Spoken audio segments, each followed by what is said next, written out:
Innal hamdalillah nahmaduhu wa nasta'inuhu wa nastaghfiruh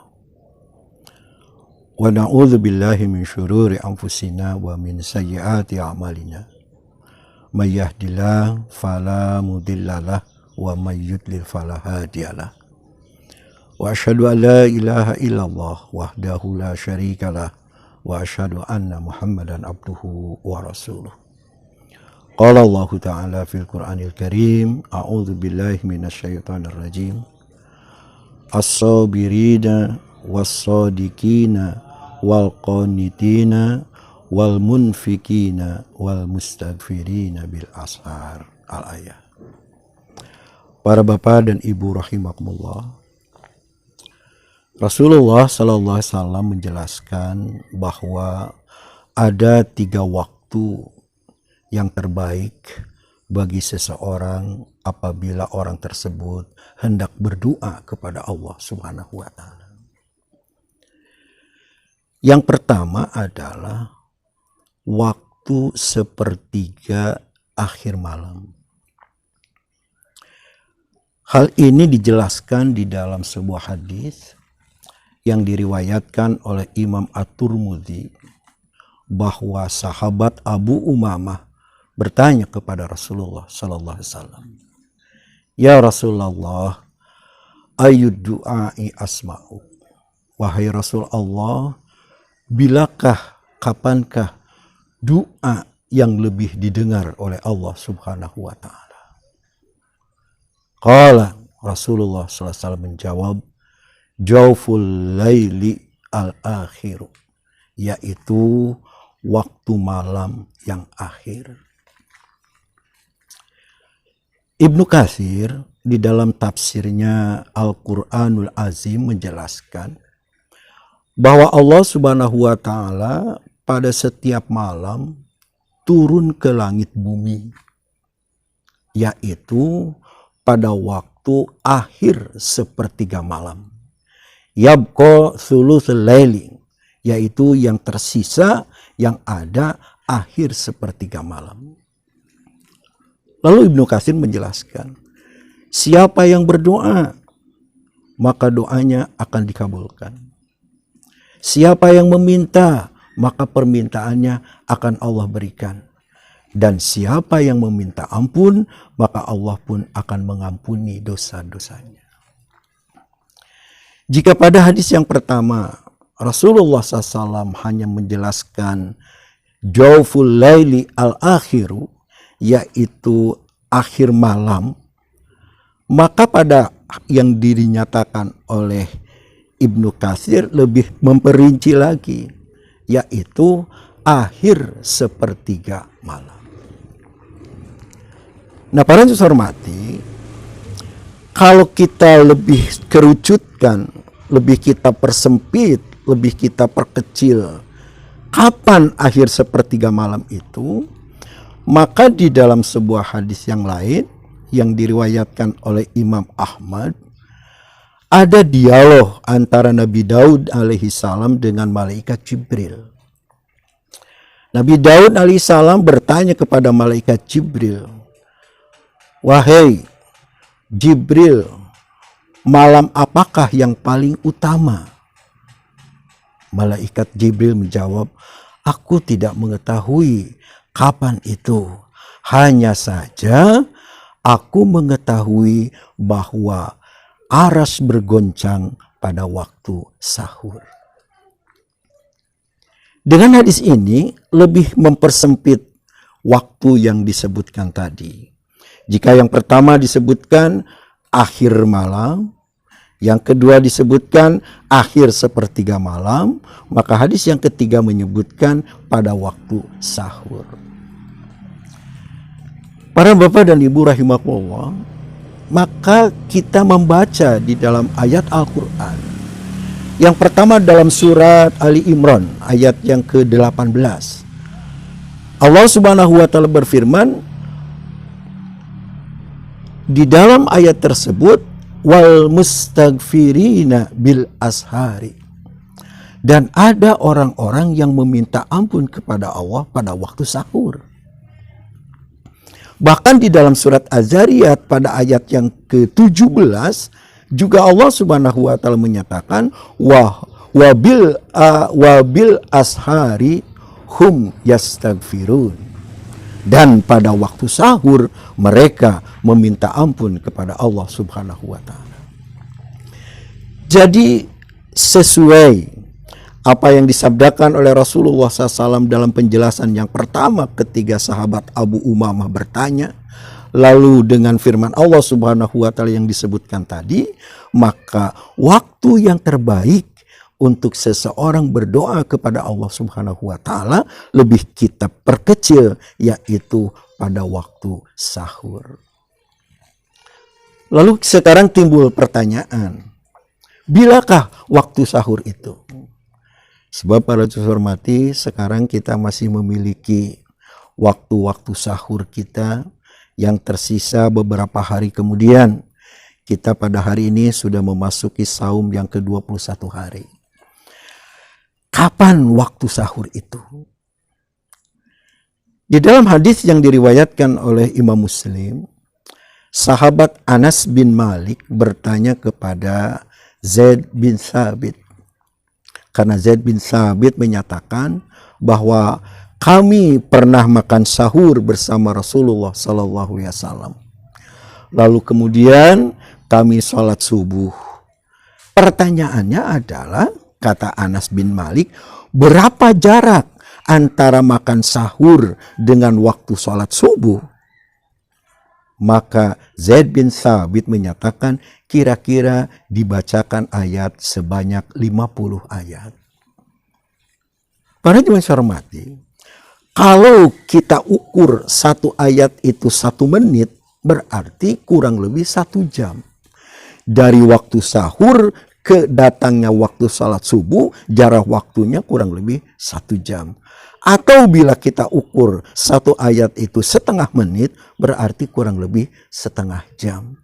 Jadi para hormati, waktu sahur yang disebutkan di dalam keterangan hadis tersebut dan yang dilaksanakan oleh Nabi Muhammad SAW adalah kira-kira 30 menit sampai 1 jam menjelang waktu subuh.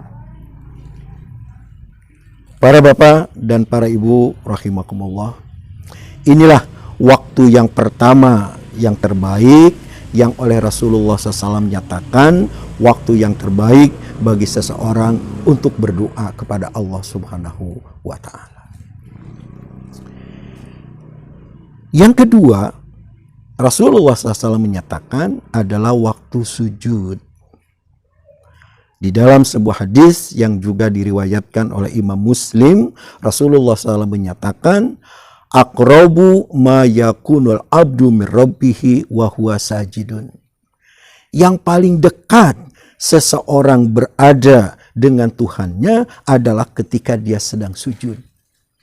Fa'aksiru du'a, maka kata Rasulullah, perbanyaklah doa ketika kamu sedang sujud.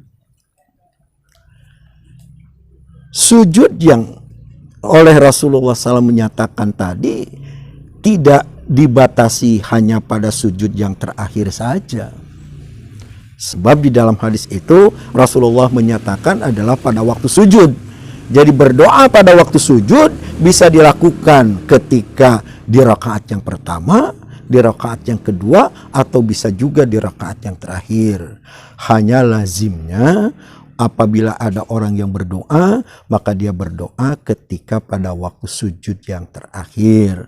Mungkin waktu ini dia pilih adalah karena memang bagian-bagian dari pelaksanaan sholat sudah hampir selesai, sehingga dia leluasa untuk bisa berdoa kepada Allah Subhanahu wa taala karena kewajiban sholatnya sudah hampir diselesaikan. Nah, Pak Bapak dan Pak Ibu yang saya hormati, pertanyaannya adalah, bolehkah ketika sujud itu seseorang berdoa dengan bahasa sendiri? Kita dengan bahasa Indonesia, mungkin dengan bahasa daerah masing-masing, untuk menyatakan boleh dan tidaknya seseorang berdoa dengan bahasa sendiri. Para jemaah hormati, tentu harus berdasarkan kepada keterangan dari Rasulullah SAW.